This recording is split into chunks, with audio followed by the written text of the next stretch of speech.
एक और बड़ी खबर है, युद्ध में रिजर्व सैनिक भेजने के ऐलान से रूस में हड़कंप मचा हुआ है। रूसी नागरिकों में लगी है देश छोड़ने की होड़। टर्की, आर्मेनिया समेत कई देशों के लिए फ्लाइट फुल है। 18 से 65 साल के नागरिकों के लिए टिकट पर रोक लगा दी गई है। रक्षा मंत्रालय की मंजूरी के बिना नहीं जारी होगा किसी का भी टिकट।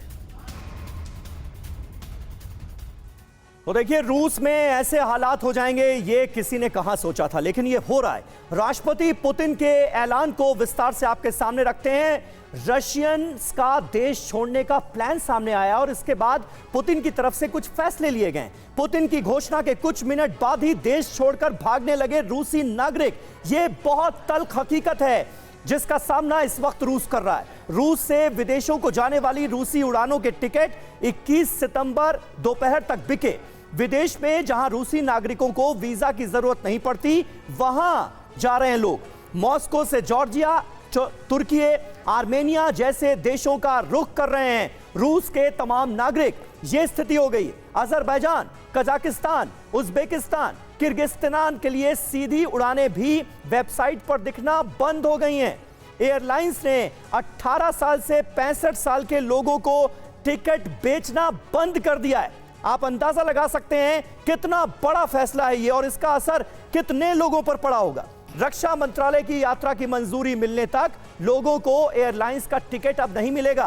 पुतिन के 3 लाख आरक्षित सैनिक की आंशिक तैनाती की घोषणा के बाद यह हड़कंप मचा हुआ है और यह बहुत बड़ा फैसला है पुतिन का। बिल्कुल, तो ये 3 लाख रिजर्व सैनिक क्या होंगे, कहां तैनात करेंगे पुतिन? रूस और यूक्रेन वॉर में इनका इस्तेमाल कैसे किया जाएगा, समझिए। रिजर्विस्ट मिलिट्री रिजर्व फोर्स का सदस्य, आम नागरिक जिसे सैन्य प्रशिक्षण दिया जाता है, जरूरत पड़ने पर इसे कहीं भी तैनात किया जा सकता है। शांति काल में रिजर्विस्ट सेवाएं नहीं देता है। और पुतिन ने जिस तरह से पार्शियल मोबिलाइजेशन की बात कही है, सर, क्या ये माने कि एक तरफ तो ये है कि पुतिन ने मान लिया कि ये स्पेशल ऑपरेशन से ज्यादा बड़ी चीज है और एक हिसाब से वॉर ही है, लेकिन क्या जो हमें बताया जा रहा था शुरुआत में जब यूक्रेन के बॉर्डर पर रशियन सेना आई थी कि उनके पास 10-12 लाख सैनिकों का की बड़ी सेना है, उसके बावजूद इन 3 लाख रिजर्विस्ट सैनिकों की क्या जरूरत है और इनसे क्या फर्क पड़ेगा इस वॉर पे?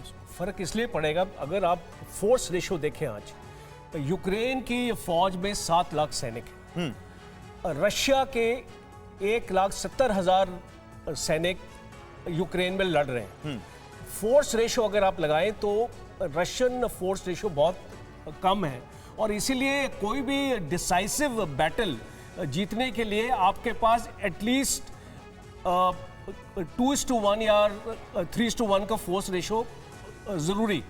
और इसीलिए ये कंस्क्रिप्शन हो रहा है क्योंकि रशिया अपनी जो हार्ड कोर जो उनकी फौज है वो अभी इस ऑपरेशन में कमिट नहीं कर रही है। अगर आप रशियन आर्ट ऑफ वॉर नहीं तो ये तो रूस जैसे ताकतवर मुल्क के लिए बड़ी अजीबोगरीब बात सामने आ रही है। प्रोफेसर अंशु जोशी, किस तरह से आप इसे देखेंगी? और ये जो वेस्टर्न कंट्रीज की तरफ से दलीलें दी जा रही थी और ये इंफॉर्मेशन सामने लाई जा रही थी कि भाई रूस की सेनाएं जो हैं वो दरअसल हार रही हैं, फौज की कमी पड़ रही है, ये तो उन सारे दावों को कहीं ना कहीं सही ठहराते हुए नजर आ रहे हैं पुतिन अपने फैसले से। समीर, आप सही कह रहे हैं और पिछले कुछ दिनों में हमने जो पुतिन के फैसले या घोषणाएं देखी हैं उससे तो कम से कम यही नजर आता है। दूसरी ओर हमने देखा कि किस तरह से जेलेंस्की ने मेरे ख्याल बीते हफ्ते इस बात का दावा किया कि पूर्वोत्तर और पूर्वी क्षेत्रों के जो कई ऐसे इलाके थे जहां पर पहले रशियन आर्मी का कब्जा था, वहां यूक्रेन ने दोबारा अपने लैंड पर कब्जा कर लिया है। तो इस बात को लेकर उस समय ये कहा गया कि हो सकता है कि एक प्रोपोगेंडा हो, लेकिन अब जैसे जैसे हम इस तरह की घोषणाएं रशिया की तरफ से देख रहे हैं तो हमें ये बात समझ में आती है कि अब धीरे धीरे यूक्रेन की सेनाएं forced by America and NATO lobby कहीं ना कहीं रशिया पर, पुतिन पर हावी होती हुई नजर तो आ ही रही है। क्योंकि जो एक लैंड कॉरिडोर बनाने की बात और बनाने का प्लान जो पुतिन ने किया था वो उसे भी नहीं बना पाए हैं, जो वो पूर्वोत्तर राज्य से डोनबास को लुगांस्क से लेके सीधे नीचे आके क्रेमिया तक जाना चाह रहे थे। बिल्कुल, ये बहुत बड़ी चुनौती है मैम जो आप बता रही हैं।